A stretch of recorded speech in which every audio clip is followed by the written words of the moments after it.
لا حول ولا قوة إلا بالله العلي العظيم أفوض أمري إلى الله إن الله بصير بالعباد رب اشرح لي صدري ويسر لي أمري واحلل عقدة من لساني يفقهوا قولي صلوات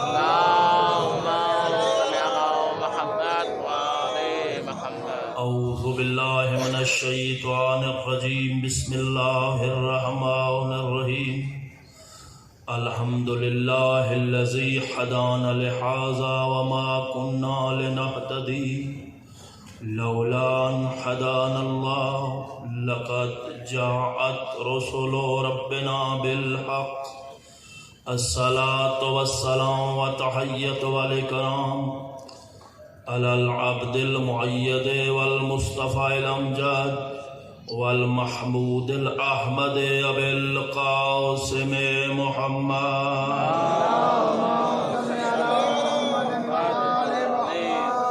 وآل بيته الطيبين الطاهرين المعصومين واللعنة دائمة على أعدائهم أجمعين أما بعد فقد قال الله تبارك وتعالى في كتابه المجيد وفرقانه الحميد وهو أصدق القائلين بسم الله الرحمن الرحيم يسألونك عن الأهلة قل هي مواقيت للناس والحج وليس البر بأن تأتوا البيوت من ظهورها ولكن البر من اتقى وآتوا البيوت من أبوابها أما بعد فقد قال موسى بن جعفر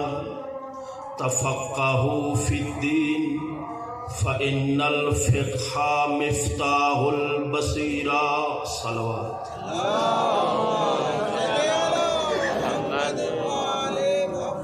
سب سے پہلے پروردگار عالم کی بارگاہ میں یہ التجا اور دعا ہے کہ آپ کے اس مقدس مقام پہ چل کے اپنی بارگاہ میں قبول و منظور فرمائیں۔ جیسا کہ آپ کو معلوم ہے کہ آج امام ہفتم امام موسیٰ کاظم علیہ السلام کا یوم شہادت ہے۔ دل ہے کہ امام ہفتم علیہ السلام کی زندگی کے چند گوشوں پہ ہم نظر دوڑائیں اور ان کی سیرت سے کچھ لیں۔ اسی ضمن میں آیہ مجیدہ کو تلاوت کرنے کا شرف حاصل کیا گیا۔ ارشاد رب العزت ہو رہا ہے میرا حبیب یسألونک عن الأہلہ، یہ لوگ آپ سے چاند کے بڑے اور چھوٹا ہونے کے بارے میں دریافت کرتے ہیں کہ آخر اس میں کیا لوجک اور کیا منطق ہے کہ چاند بڑا اور چھوٹا کیوں ہو جاتا ہے۔ یسألونک عن الأہلہ قل ہی مواقیت للناس والحج، کہہ دیجئے کہ چاند کا چھوٹا اور بڑا ہونا اس میں بھی اللہ کی حکمت ہے۔ یہ چاند چھوٹا اور بڑا اس لیے ہوتا ہے تاکہ تمہیں وقت معلوم ہو سکے اور حج کے ایام تمہارے لیے آشکار ہوں آیا ہوں۔ یہ چاند اس لیے بڑا اور چھوٹا ہوتا ہے۔ یسألونک عن الأہلہ قل ہی مواقیت للناس والحج ولیس البر بأن تأتوا البیوت من ظہورها، اے میرا حبیب ان سے کہہ دے نیکی یہ نہیں ہے کہ یہ گھروں میں آیا کریں پشت کی طرف سے۔ توجہ رہے گی تو انشاءاللہ آپ کچھ لے کے جائیں گے۔ اے میرا حبیب نیکی لیس البر بأن تأتوا البیوت من ظہورها، نیکی یہ نہیں ہے کہ نقب لگا کے گھروں سے پیچھے کی طرف آیا کریں، لیکن وَلَٰكِنَّ الْبِرَّ مَنِ اتَّقَىٰ، نیکی تو یہ ہے کہ تقوی الہی اختیار کرو۔ وَآتُوا الْبُيُوتَ مِنْ أَبْوَابِهَا، اور گھروں میں آیا کرو دروازوں کی طرف سے۔ نیکی بر یہ ہے کہ گھروں میں آیا کرو دروازوں کی طرف سے۔ جب چھٹے لال ولایت سے پوچھا گیا صادق آل محمد سے،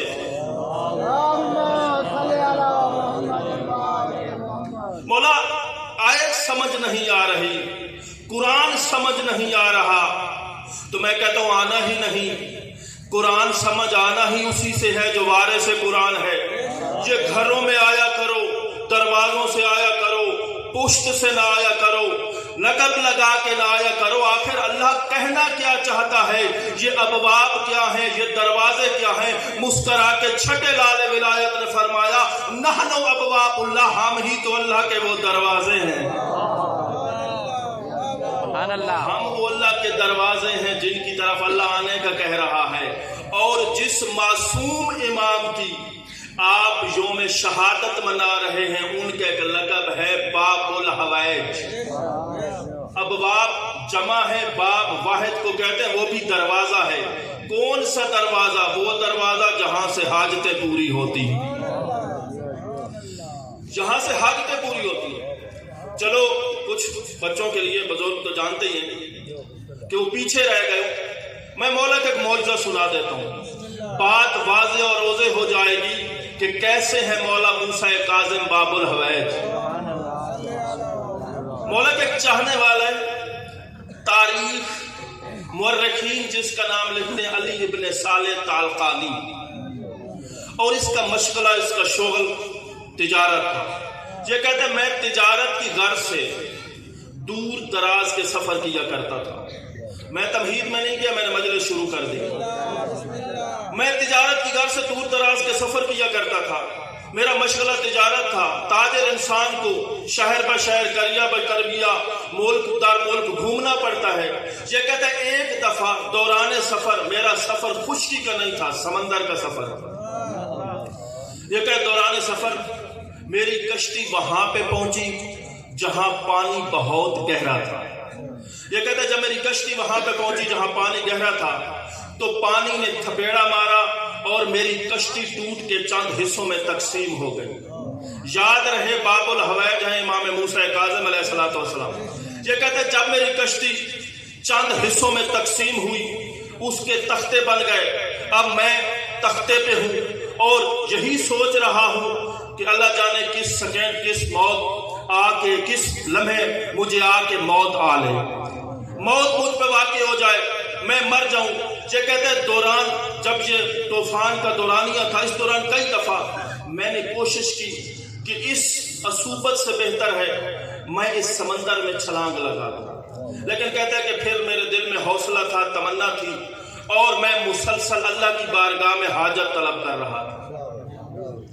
یہ کہتے ہیں کچھ دن میں تختے پہ رہا، آخر ایک دن ایک پانی نے آ کے، پانی کی لہر نے آ کے اس تختے کو تھپیڑا مارا اور میں خشکی پہ جا پڑا۔ یہ کہتے ہیں میں نے دیکھا کہ میں نے چند دن پانی کا سفر کیا ہے، اس میں کشتی کے تختے پہ تھا، اللہ جانے میں گھر سے کوسوں دور ہو چکا ہوں۔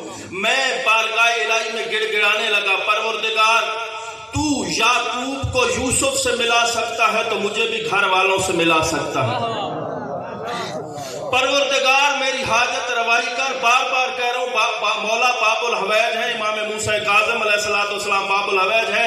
یہ کہتا ہے میں بارگاہ الہی میں اپنی حاجت طلب کر رہا تھا کہ اتنے میں نے دیکھا دو گھوڑے نمودار ہوئے، بڑے خوبصورت تھے، جو آپس میں لڑ رہے تھے۔ میرے دل میں تمنا پیدا ہوئی، میں دیکھنے کی خاطر ان کی طرف بڑھا۔ یہ ایک غار میں چلے گئے۔ یہ کہتا ہے پھر میں نے خوبصورت پرندے کو دیکھا، یہ عجیب الخلقت پرندہ تھا، بڑا خوبصورت تھا۔ میں اس کے پیچھے دوڑا، جب میں اس کے پیچھے دوڑا تو یہ جا کے غار کے دہانے پہ پہنچا۔ جب میں غار کے منہ کے پاس پہنچا تو میں نے اندر سے دیکھا کوئی شخصیت ہے جو سبوح قدوس کی تسبیح کر رہی ہے، جو اللہ کے پاک و منزہ ہونے کے گن گا رہی ہے، تسبیح کر رہی ہے۔ یہ کہتے ہیں اس ویرانے میں، کوسوں دور سمندر سے جنگل میں، اللہ جانے کوئی تو ہے جو یہاں بھی اللہ کی تسبیح و تحلیل کر رہا ہے۔ جملہ ماوالیان حیدر کرار کے لیے ہے۔ یہ کہتا ہے میں یہ سوچ رہا تھا کہ اللہ جانے کون ہوگا۔ غار کے اندر سے آواز آئی، علی بن صالح طالقانی ذرا اندر آ جا، علی بن صالح طالقانی ذرا اندر آ جا۔ یہ کہتا ہے میں اندر گیا، دیکھ کے کہتا ہے تو نے فلاں فلاں اصولتوں سے یہ چند روز گزارے. علی کہتا ہے میں نے بتایا نہیں تھا لیکن اس شخصیت نے مجھے بتایا تو نے چند دن اصولتوں میں گزارے اور میں یہ بھی جانتا ہوں کہ تو بھوکا ہے. کہتا ہے ہاں میں بھوکا ہوں, چند دن ہو گئے ہیں میں نے کچھ کھایا پیا نہیں. یہ کہتے ہیں اس نے اپنے لب, اس شخصیت نے اپنے لب ہے یاقوتی کو جنبش دی. جنبش دینے کے بعد ابھی اس کے لب ملے نہیں تھے کہ آسمان سے تازہ دسترخوان نازل ہو گیا. میں نے اس کھانے کو تناول کیا, پھر پانی آ گیا, میں نے اس کو مشروب کیا. پانی پینے کے بعد کہتا ہے کیا خواہش ہے, دیکھ کے کہتا ہے اے شخصیت تو اللہ کی برگزیدہ ہستی معلوم ہوتی ہے کہ دسترخوان کا آنا اور پانی کا آنا. چاہتا یہ ہوں کہ میں تالکان اپنے علاقے میں پہنچ جاؤں اور وہاں میں اپنے بیوی بچوں سے ملوں, لیکن یہ مجھے ناممکن معلوم ہوتا ہے. میرا یہ کہنا تھا. انہوں نے پھر لب ہے یاقوتی کو جنبش دی. ان کا لب ہے یاقوتی کو جنبش دینا تھا کہ ابر کرم بادل غار کے دہانے پہ آنا شروع ہو گئے. یہ کہتا ہے ایک بادل آیا, اس نے سلام کیا اور سلام کے بعد کہا کہاں جانا ہے. سلام کے ساتھ اس نے کہا تمن سمان و تمن, میں نے سنا اور میں نے قبول کیا. کہاں جانا چاہتا ہے؟ یہ کہتا ہے میں فلاں شہر کا جانے والا ہوں. بادل کہہ رہا ہے. پھر کہا فلاں شہر کا, فلاں شہر کا. المختصر بادل آتے رہے, وہ شخصیت پوچھتی رہی. ایک بادل آیا, اس شخصیت نے اسے داستہ مبارک کا اشارہ کیا. وہ زمین پہ مثل چادر بچھ گیا اور مولا نے پوچھا کہاں جانا چاہتے ہو, کہاں جانے کا ارادہ ہے؟ دیکھ کے کہتے ہیں تالکان جانے کا ارادہ ہے. معصوم نے میرے دستے بازو سے پکڑا اور اس بادل پہ بٹھا کے کہا جا اللہ کے حوالے. بادل کو حکم دے کے کہتے ہیں سن, اسے تالکان کی اس گلی اور کوچے میں پہنچا دینا جہاں علی تالکانی رہتا ہے, جہاں علی تالکانی رہتا ہے. یہ کہتے ہیں جب میں بادل پہ سوار ہوا تو یہ سارے معجزات میں نے دیکھے تھے. میں نے کہا اے شخصیت آپ نے مجھے مشروبات کھلائے, کھانے کھلائے, آپ میرے سفر کا انتظام کیا جو ناممکن ہے. بتائیے آپ کون ہیں؟ مسکرا کے دیکھ کے کہتے ہیں میں تیرے زمانے کا امام باب الحویج موسیٰ کاظم ہی تو ہوں.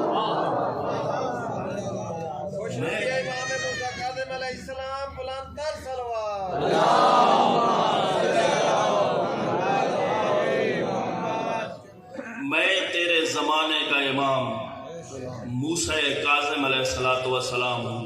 یہ کہتا ہے میں نے حاجت کے لیے دست دراز کیے تھے اللہ کی بارگاہ میں. حاجت روائی کی موسیٰ ابن جعفر نے. بتلانا یہ چاہتا ہوں جب اللہ کی بارگاہ میں حاجت کے لیے دست دراز کرو, یہ ہے ابواب اللہ, یہ ہے اللہ کے دروازے. جب بھی کسی سے مانگنے جاتے ہو تو دروازہ کھٹکھٹانا پڑتا ہے. میں اس کو ذرا کھولنا چاہتا ہوں. اسی لیے تو اللہ کے رسول نے فرمایا تھا انا مدینۃ العلم وعلی بابها, میں علم کا شہر ہوں, علی اس کا دروازہ ہے.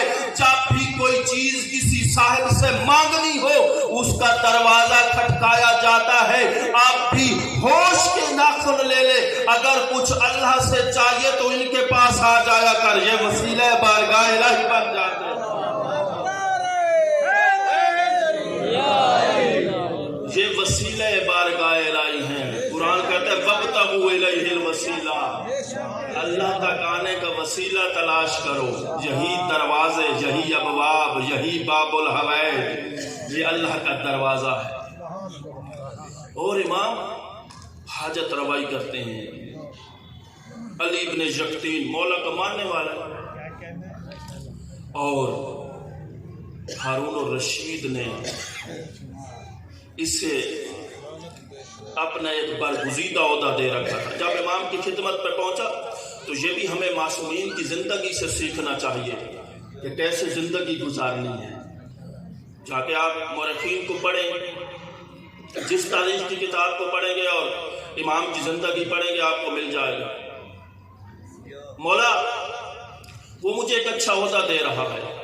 معصوم نے فرمایا اپنے پاس رکھ, لیکن ہمارے محبین کی خدمت کیا کر, ہمارے چاہنے والوں کی خدمت کیا کر. اے علی بن یقطین ان کا اکرام کیا کر, ان کی تکریم کیا کر. یہ بڑا مولا کا برگزیدہ اور چہیتا صحابی تھا، لیکن ظاہراً اس کے پاس دولتی عہدہ جو تھا، حکومتی عہدہ وہ تھا۔ لیکن ایک دن کتنا پیار کرتے ہیں یہ اپنے محب سے، ایک دن کوئی علی ابن یقطین کی مشغولیت بڑھ گئی اور اسے مولا کا چاہنے والا ملنے کے لیے آیا۔ تاریخ جس کا نام ابراہیم جمال لکھتی ہے، مشغولیت کی وجہ سے جو اسے نہ مل پایا، لیکن جہاں تک میں نے کتابوں کا مطالعہ کیا ہے، ابراہیم جمال نے زید بھائی سے مولا سے شکایت نہیں کی کہ علی بن یقطین نے مجھے وقت نہیں دیا۔ کہتے ہیں کافی عرصہ بیت گیا، کچھ مہینے گزر گئے، علی بن یقطین حج کی غرض سے مدینہ گیا۔ اسی غرض تھی، اس کی حسرت تھی کہ حج کرے، لیکن جانتا تھا، اہل معرفت تھا، اہل حق تھا کہ اس وقت تک بیت اللہ کو دیکھنے کا کوئی فیصلہ نہیں ہے جب تک حقیقت بیت اللہ کو نہ دیکھ لو۔ پہلے امام معصوم کی خدمت میں پہنچا، امام ہفتم کی خدمت میں پہنچا، امام نے اپنے رخ انور کو پھیر لیا، دل میں بڑا رنجیدہ ہوا، اللہ جانے مجھ سے کیا ہو گیا کہ میں مولا کی خدمت میں آیا ہوں اور مولا نے اپنا وہ وجہ اللہ والا چہرہ دوسری طرف کر لیا، اب میں کیا کروں؟ سوچ رہا ہے دل میں، اللہ جانے کیا ہو گیا۔ دل کے رموز جاننے والے امام نے کہا تو ہمارے مومن کی حرمت نہیں جانتا، اس کی حرمت کتنی بلند ہے۔ ولاؤ تجھے ایک دنیاوی عہدہ مل گیا ہے، لیکن تو نے میرے محب کو وقت نہیں دیا، اور اے علی ابن یقطین سن، جب تک وہ ابراہیم جمال راضی نہیں ہوگا میں اللہ کا جمال اور جلال بھی تو اس سے راضی نہیں ہوں، میں بھی تو اس سے راضی نہیں ہوں۔ مولا وہ کوسوں دور ہے، وہ بصرہ میں ہے، میں مدینہ و مکہ میں ہوں، میں سعودی عرب میں ہوں، وہ عراق میں ہے، میں کیسے جا کے اس کو مناؤں اور اس کو خوشنود کروں؟ یہی تو باب الحویج ہے، یہی تو حاجتوں کا دروازہ ہے۔ دیکھ کے کہتے ہیں تو دل میں قصد تو کر، میں تجھے وہاں پہنچا دوں گا۔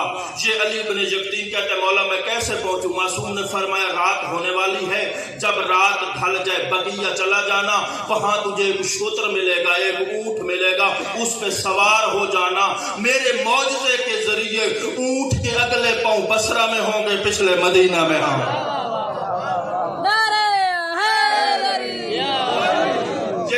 چشم زدن میں، آنکھ پلکنے میں میں بصرہ پہنچ گیا، میں نے جا کے دروازہ کھٹکھٹایا ابراہیم جمال کا، ظاہراً یہ شتر باندھ تھا، اونٹ چراتا تھا، اور کہاں وہ وزارت والا عہدہ۔ جب ابراہیم جمال کا میں نے دروازہ کھٹکھٹایا، تب الباب کی اندر سے آواز آئی من انت، تو کون ہے؟ دیکھ کے کہتا ہے انا علی ابن یقطین، میں علی ابن یقطین ہوں۔ ابراہیم جمال کہتا ہے یہ غریب کا دروازہ ہے، تو وزارت رکھنے والا کیسے آ گیا؟ دیکھ کے کہتا ہے اس کی نظر میں چاہے وزارت والا ہو چاہے شتربان ہو، وہ نیت کو دیکھتے ہیں، حیثیت کو نہیں دیکھتے، وہ نیت کو دیکھتے ہیں، حیثیت کو نہیں دیکھتے۔ میں تجھ سے معافی مانگنے آیا ہوں۔ مورخین کہتے ہیں، درایت کہتی ہے یہ اندر انٹر ہو گیا، دروازے کے اندر سے گھر چلا گیا۔ ابراہیم جمال نے کہا جب میرے مولا نے تجھے بھیجا ہے وہ وسیلہ ہے تو میں نے تجھے معاف کیا۔ معرفت والا یہ جملہ ہے۔ علی بن یقطین وزارت رکھنے کے باوجود کہتا ہے اے ابراہیم جمال میں زمین پہ لیٹ جاتا ہوں، تو اپنے پاک و اپنے پاؤں کو زمین پہ رکھ، اس پاک کی مٹی میرے رخسار پہ مل دے تاکہ میں امام کی خدمت میں جا کے بتاؤں مولا اس نے زبانی مجھے معاف نہیں کیا، یہ مہر بھی لگا دی ہے، اس نے مجھے معاف کر دیا، اس نے مجھے معاف کر دیا ہے۔ یہ کہتا ہے علی بن یقطین کہتا ہے جب میں مدینہ واپس گیا وہی جمال جلال الہی جس نے رخ انور کو پھیر لیا تھا مجھے بغل گیر کر کے سینے سے لگا کے کہتے ہیں اب تو ہمارا شیعہ ہے کیونکہ ہمارے محب کی حاجت روائی کر چکا، اب تو ہمارا شیعہ ہے۔ یہ اخلاص کو دیکھتے ہیں، اخلاص۔ شتیتا نامی ایک مومنہ ہے جو گئے ہو مولا دوبارہ لے جائے، جو نہیں جا سکے کبھی سامن الحجج کی زیارت کو جانا تو نیشا پور ضرور جانا، وہاں اس مومنہ کی قبر ہے۔ بات چل پڑی ہے کہ نیت صاف ہونی چاہیے۔ شتیتا نامی اور یہ نیشا پور کے رہنے والی زہرا ایک غریبہ ہے، غریب ہے، نادار خاتون ہے، لیکن نیشا پور میں اہل بیت کے چاہنے والے رہتے تھے، ماننے والے رہتے تھے، محب رہتے تھے۔ یہ ایک بندے کو نمائندہ بنا کے اپنا امام کی خدمت میں کچھ تحائف بھیجا کرتے تھے، ہدیے بھیجا کرتے تھے۔ ایک دفعہ انہوں نے علی بن محمد کو اپنا نمائندہ بنایا اور اس کو جس طرح مورخین نے لکھا ہے 30,000 دینار دیے، 50,000 درہم دیے اور 200 پارچہ قطع یعنی بہترین اور اعلیٰ قسم کے سوٹ دیے امام کی خدمت میں پہنچانے کے لیے۔ جہاں یہ بڑی رقوم تھی اور بڑے اعلیٰ قسم کے کپڑے تھے، وہاں شتیتا نامی خاتون آئی جو مولا کو ماننے والی ہے۔ اس کے پاس فقط ایک درہم تھا۔ اس نے علی بن محمد کو درہم دیا اور ایک پارچہ تھا اس کے پاس۔ ظاہراً کوئی اس کی ارزش نہیں تھی، اس کی قیمت نہیں تھی۔ جب علی بن محمد نے وہ ایک درہم ادھر سے 50,000 30,000 دینار اور 200 کے اعلیٰ قسم کے پارچے اور کپڑے اور سوٹ، ادھر ایک چھوٹا سا پارچہ اور ایک درہم، علی بن محمد نے ذرا حیا کی نظر سے ان کو دیکھا۔ یہ چھوٹی سی رقم ہے، یہ شتیتا امام کی خدمت میں بھیج رہی ہے۔ شتیتا نے ایک جملہ کہا جس کو مورخین نے لکھا، شتیتا نے کہا ان اللہ لا یستحی من الحق، کہ حیا کبھی حق سے نہیں کرنی چاہیے۔ یہ علی بن محمد چل پڑا، لیکن دل میں یہ ہے کہاں درہم و دینار، کہاں اعلیٰ قسم کے کپڑے، کہاں شتیتا کا یہ ایک درہم اور ایک چھوٹا سا پارچہ۔ درایت کہتی ہے، روایت کہتی ہے، علی بن محمد کہتا ہے میں اللہ کی حجت کی خدمت میں پہنچا۔ جب میں اللہ کی حجت کی خدمت میں پہنچا، موسیٰ بن جعفر علیہ السلام کی خدمت میں پہنچا، میں نے درہم و دینار سامنے رکھے، میرے درہم و دینار کو ایک طرف کر کے وہی جملہ جو شتیتا نے کہا تھا میری طرف دیکھ کے کہتے ہیں ان اللہ لا یستحی من الحق، اللہ حیا نہیں کرتا حق سے۔ یہ درہم و دینار ایک طرف کر، مجھے شتیتا کا ایک درہم چاہیے، مجھے فقط شتیتا کا ایک درہم اور پارچہ چاہیے۔ زندگانی چہارتا معصومین کتاب کا نام ہے، آغا علی عطائی اصفہانی لکھنے والے ہیں، فارسی میں ہے یہ کتاب، اس میں موجود ہیں یہ جملے۔ علی بن محمد کہتا ہے میں نے کہا مولا یہ مال یہ مال یہ مال، مولا نے وہ مال فقط یہ نہیں کہ بعد میں لیا ہو، رد کر دیا اور شتیتا کے مال کو سینے سے لگا کے کہا یہی تو حق والا مال ہے، یہی تو اخلاص والا مال ہے۔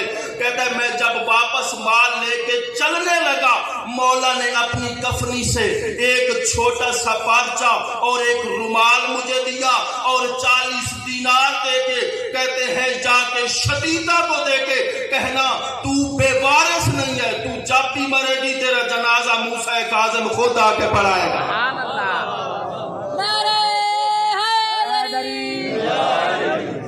جب بھی تو اس دنیا سے چلی جائے گی، تیری تشییع جنازہ میں خود اللہ کی حجت شرکت کروں گی۔ اللہ کی قسم اس کی بخشش کے لیے یہی کافی ہے کہ موسیٰ بن جعفر اس کے جنازے میں شریک ہو جائیں۔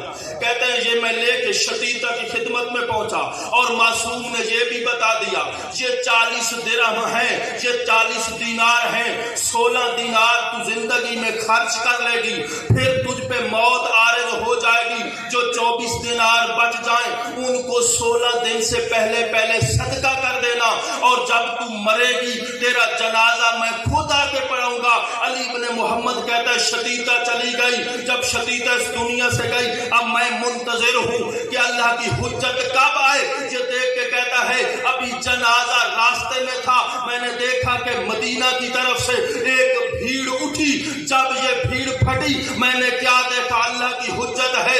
دیکھ کے کہتے ہیں یہ کوئی بے وارثہ ہے، اس کا وارث میں امام جو آ گیا ہوں، اس کا وارث میں امام آ گیا ہوں۔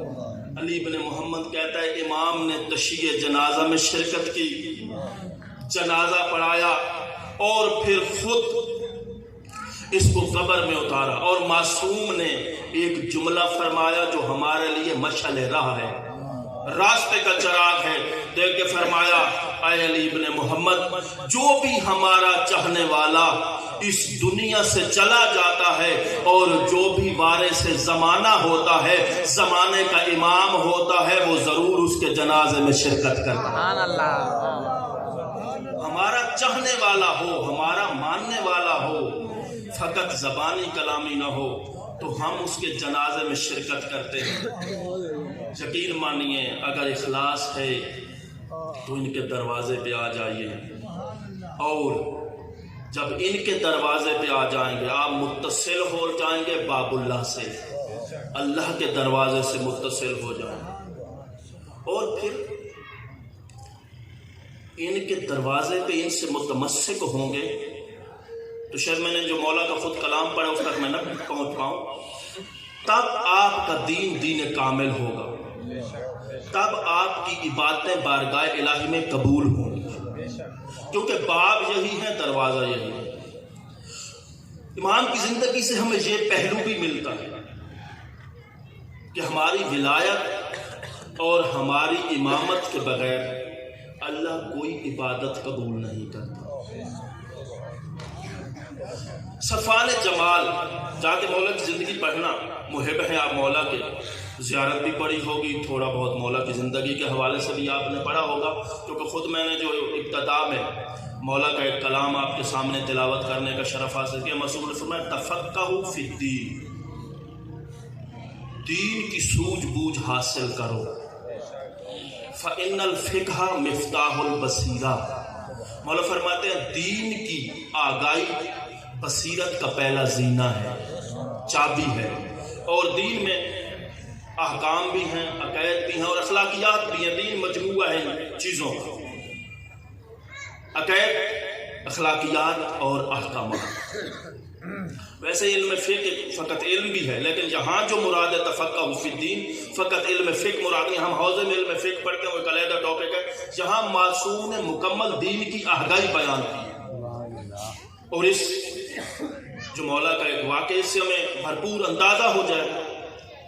صفان جمال یہ مولا کا ماننے والا ہے، محب ہے، لیکن ایک ثروت مند انسان تھا، بڑا پیسے پا والا بندہ تھا، اور اس نے اس دور میں اگر کسی کی عمارت دیکھنی ہوتی تھی، امیری دیکھنی ہوتی تھی، تو دیکھا جاتا تھا کہ اس کے پاس اونٹ کتنے ہیں، اشرفیاں کتنی ہیں، یعنی اس جو آج کل کی جو گاڑیاں ہیں، یہ جو دنیا کی زینت آج کل بنی، اس دور زینت سواری کے طور پہ اونٹ استعمال ہوتا تھا، اور اس کے پاس سرخ آنکھ والے کافی سارے اونٹ تھے صفان جمال کے پاس، اور مولا کا ماننے والا بھی تھا۔ اچھا، اس نے اونٹ رکھے ہوئے تھے، مشغلہ کیا تھا کہ اجارے پہ اونٹ دیتا تھا، کرائے پہ، اور جب بھی ہارون الرشید حج کے لیے جاتا، کیونکہ شہنشاہی جاؤ حشم کے ساتھ اس وقت جو شہنشاہ تھے، جو عمرا تھے، وہ حج پہ بڑے قافلے لے کے چلتے تھے، اور وہ اس سے صفان جمال سے اونٹ اجارے پہ لیا کرتا تھا اور حج پہ جایا کرتا تھا۔ یقین مانیے اس واقعے نے حد فاصل بیان کر دیا کہ حقیقت کیا ہے اور باطل کیا ہے۔ یہ صفان جمال کہتا ہے میں امام ہفتوں کی خدمت میں آیا، جب امام ہفتوں کی خدمت میں آیا نا، میری طرف دیکھ کے امام موسیٰ کاظم علیہ السلام نے ارشاد فرمایا، صفان تیرے سارے کام اچھے ہیں مگر ایک کام، یہ ہمارے لیے واقعہ مشعل راہ بن جائے گا، تیرے سارے کام اچھے ہیں ایک کام کے علاوہ۔ جو کہتا ہے میں فدا ہو جاؤں، میرے ماں باپ آپ پر سے فدا ہو جائیں، کون سا کام؟ معصوم نے فرمایا تو جو اجارے پہ اونٹ ہارون الرشید کو دیتا ہے یہ تیرا کام اچھا نہیں ہے۔ اب اس نے جو سوال کیا وہ ہماری بصیرت کے لیے کافی ہے۔ یہ کہتے ہیں مولا نہ میں اسے شغل کے لیے دیتا ہوں نہ لاولاب کے لیے دیتا ہوں، یعنی یہ کہ اونٹوں کا ڈانس اور اونٹ کو لڑانا بھڑانا تو مقصود نہیں ہوتا اس کا، وہ تو ایک مقدس سفر پہ جا رہا ہوتا ہے. یہ کہتا ہے صفوان جمال کہتا ہے میرا یہ کہنا تھا کہ وہ ایک مقدس سفر ہے, حج کا سفر ہے, میں اس کو اجارے کے لیے اونٹ دیتا ہوں, وہ سفر اعظم سفر حج ہو جاتا ہے, وہ حج پہ جاتا ہے, مولا میں اسے لاہ و لاب کے لیے تو نہیں دیتا. میرا یہ کہنا تھا. معصوم نے فرمایا آیحب بقاہ ان یخرج کرایہ کا. اے صفوان جمال تیرے دل میں یہ خواہش تو ابھرتی ہوگی کہ کاش وہ اس موسم تک زندہ رہے کہ واپس آ کے میرے اونٹوں کا کرایہ دے. یہ کہتا ہے مولا یہ تو میری خواہش رہتی ہے کہ وہ اونٹ لے گیا ہے, واپس آئے گا تو مجھے درہم و دینار دے گا, اس وقت تک میں اس کی زندگی کی بقا کی خواہش اپنے دل میں رکھتا ہوں. معصوم نے فرمایا من احب بقاہم فقد کان منہم. جو ظالم کی بقا کی دل میں خواہش رکھتا ہے وہ ظالموں میں سے ہو جاتا ہے. فقد وارد النار, اور جہنم میں چلا جاتا ہے. اے صفوان جمال جب تک تو ہارون الرشید کے جینے کی خواہش کرتا ہے گویا تیرا شمار بھی ظالموں میں ہوتا رہتا ہے, تیرا شمار بھی ظالموں میں ہوتا رہتا ہے. یہ کہتے اس کے بعد موضوع یہاں ختم ہو گیا, یہ واقعہ یہاں ختم ہو گیا. یہ کہتے اس کے بعد جب معصوم نے یہ فرمایا میں نے اونٹ بیچ ڈالے, لیکن اس واقعے سے ایک درایت ہوتی ہے, ایک نتیجہ نکلتا ہے. فقط واقعے تک انسان کو محدود نہیں رہنا چاہیے تھے. معصوم اسے یہ بتلانا چاہتے ہیں فلاؤ وہ حج پہ جاتا ہے, حج کا سفر مقدس ہوتا ہے, لیکن وہ دل میں بغض رکھتا ہے. اسی لیے حقیقت بیت اللہ کا بغض رکھ کے بیت اللہ کو جانا وہ طواف نہیں ہوتا, فقط چکر ہوا کرتے ہیں, وہ حج نہیں ہوتا. نعرہ تکبیر, اللہ اکبر, نعرہ رسالت یا رسول اللہ, نعرہ حیدری برائے تاجیل ظہور امام بلند تر صلوات. اللہم صلی علی محمد و آل محمد. فلاؤ سفر مقدس ہے لیکن ہمارا دشمن ہے, اس کا یہ سفر مقدس نہیں رہتا بلکہ برا بن جاتا ہے. اسی میں ہے کہ مولا کے والد گرامی ابو بصیر ساتھ ہے, اعظم حج ہوئے. ابو بصیر نے بتانا یہ چاہتا ہوں یہ باب الحوائج ہیں, ان کی معرفت سے عبادات قبول ہوتی ہیں, ان سے متمسک ہو کہ اللہ عبادتوں کو قبول کرتا ہے. ابو بصیر ساتھ ہے, ظاہراً بڑھاپا ہے, عالم پیری ہے ابو بصیر پہ, لیکن شور و غل سنا حاجیوں کا طواف کر رہے تھے. یہ جملہ عربی میں تعجب کے لیے بولا جاتا ہے. ابو بصیر حجت خدا کی طرف دے کے کہتے ہیں مولا ما اکثر الحجیج, بیت اللہ کا طواف کرنے والے حاجی بڑی مقدار میں ہیں. معصوم نے فرمایا ابو بصیر ایسے نہ کہے بلکہ کہے ما اکثر الزجیج, کتنے زیادہ درندے ہیں جو بیت اللہ کا طواف کر رہے ہیں. یہ کہتے ہیں مولا سفید کپڑے جسے احرام کہتے ہیں انہوں نے زیب تن کر رکھا ہے, یہ چکر بھی لگا رہے ہیں اور یہ بیت اللہ کا طواف بھی کر رہے ہیں. میں نے کہا ما اکثر الحجیج, آپ فرما رہے ما اکثر الزجیج, یہ حاجی نہیں درندے ہیں. معصوم نے حد فاصل کھینچ دی, یہ اس لیے درندے ہیں. مولا صادق نے فرمایا ان کا حج نہیں. مولا کس لیے؟ جب ابو بصیر نے بھی بصارت کی آنکھوں سے دیکھا تو مختلف درندے نظر آئے. مولا یہ ایسا ہو کیوں رہا ہے؟ بیت اللہ کا طواف کر رہے ہیں. پہلے تو میں نے دیکھا تھا انہوں نے احرام حج بھی باندھے ہوئے تھے. معصوم نے فرمایا ان قلوبہم خالیۃ عن ولایتنا, ان کے دل ہماری ولایت سے خالی ہیں. ان کا حج نہیں ہوتا, ان کا حج نہیں ہوتا. جب تک ہماری معرفت حاصل نہ کر لو, ہماری ولایت والے قلعے میں نہ آ جاؤ, ہماری امامت کو قبول نہ کر لو, کوئی عبادت اللہ کی راہ میں قابل قبول نہیں ہے.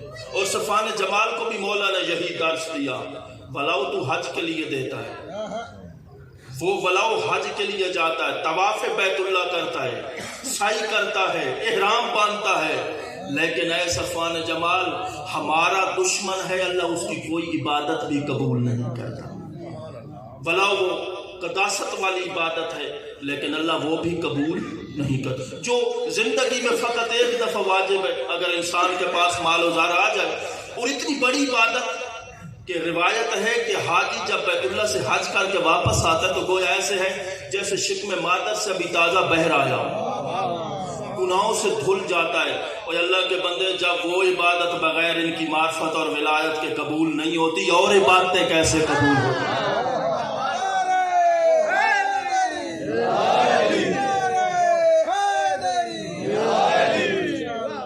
ان کی معرفت، ان کی امامت کے زمرے میں آ جاؤ. ان کا یوم شہادت منانے کا یہی مقصد ہے. یہ درس دے رہے ہیں ہمیں، اور پھر یہ عہدہ امامت اور باب اللہ ہے. انبیاء نے بھی آ کے اسی دروازے سے اپنی جبہ سرائی کی ہے اور مانگا ہے. ہارون الرشید دامن وقت میں گنجائش کے نزدیک آ رہا ہوں. ہارون الرشید مولا کے مختلف قید خانے ہیں. یعنی سب سے پہلے عیسیٰ ابن جعفر جو اس کا چچا زاد بھائی ہے ہارون، تو اس کے قید خانے میں رہے مولا. پھر فضل ابن ربی کے قید خانے میں رہے، پھر فضل ابن خالد برمکی کے، اور آخری زندان ہے مولا کا سندھی ابن شائب یہودی ملعون کا. معصوم کی زندگی کے بارے میں کہ ینتقل من السجن الی السجن، معصوم اپنی زندگی میں ایک سے دوسرے قید خانے میں تحویل ہوتے رہے، منتقل ہوتے رہے. جب مولا قید خانے میں تھے نا، یہ ہمیں مولا کا کیا سیکھنا ہے مولا کی زندگی سے. تو اس نے ایک حسین و جمیل زن کو، خاتون کو اس قید خانے میں بھیجا کہ جا کے موسیٰ ابن جعفر کو اپنی طرف راغب کرے. میں یہی الفاظ کہہ سکتا ہوں، اسے میرے پاس کوئی سنجیدہ الفاظ نہیں تھے، کہ میری طرف وہ راغب ہو جائے. اس عورت کا یہ مقصد تھا. جب یہ مولا کی خدمت میں گئی، مولا اللہ کی تسبیح و تحلیل میں مصروف ہے، سجدہ بارگاہ الہی میں سجدہ ریز ہیں، صبوح قدوس کی تسبیح جاری ہے. چند دن گزرنے کے بعد جب ہارون نے اپنے نمائندے کو بھیجا کہ جاؤ دیکھ کے آؤ کیا حال ہے، روایت تاریخ کہتی ہے جب یہ واپس آیا نا، دیکھ کے کہتا ہے مولا جس کو یہ دیکھ کے کہتا اپنے مولا، اس کے لیے وہ مولا اور آقا تھا ہارون. دیکھ کہتا ہے شہنشاہ وقت، بادشاہ وقت، جس طرح موسیٰ بن جعفر سجدے میں، وہ خاتون بھی سجدے میں گری ہوئی. اس کی زبان پہ بھی صبوح قدوس کی تسبیح جاری ہے، اس کی زبان پہ بھی وہی تسبیح جاری ہے. جب یہ واپس آئی، اسے بلا لیا گیا، جب یہ واپس آئی یہ کہتا ہے میں نے تجھے بھیجا تھا کہ تو اس کو اپنی طرف راغب کر، لیکن تو اسی کی راہ پہ چل پڑی.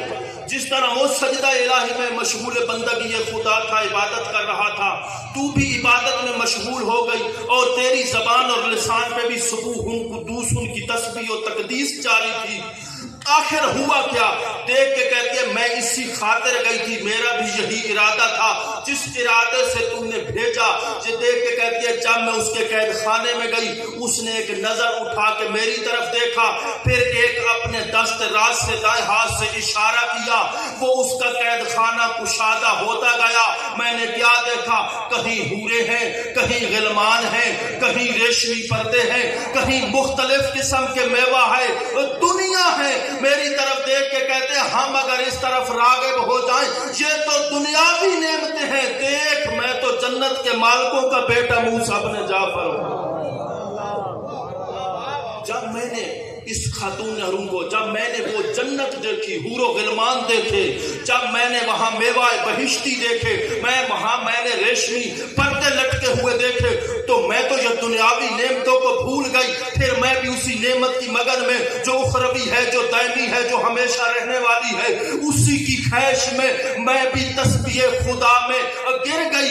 کہنا یہ چاہتا ہوں، قداست دیکھیے امام موسیٰ کاظم علیہ السلام کی پاکیزگی دیکھیے. قرآن میں ایک نبی کا قصہ بھی ملتا ہے جسے یوسف ابن یعقوب کہتے ہیں. جب اس کے پاس 7 دروازے بند کر کے ایک خاتون جاتی ہے. عہدہ امامت بتانا چاہتا ہوں کہ عہدہ امامت اور نبوت میں کتنا فرق ہے. آج کل یہ بات زبان زد عام ہے کہ اللہ جانے عہدہ امامت بڑا ہے یا عہدہ نبوت بڑا ہے. ایک نبی تھا جس کا نام یوسف ابن یعقوب تھا. جب وہ گیا, جب 7 دروازے بند ہوئے, جب اس کو ایک عورت نے اپنی طرف مائل کرنے کی کوشش کی تو اس نے وہاں سے فرار اختیار کیا اور 7 دروازے توڑ کے اپنی قداست بچائی, اپنی قدیست بچائی, اپنا پاک و منزہ اور اپنی عصمت ثابت کی. وہ نبی ہے جو بچ کے اپنی قداست بچائے. یہ امام ہے جو عورت کی قداست کو بھی تبدیل کر دے.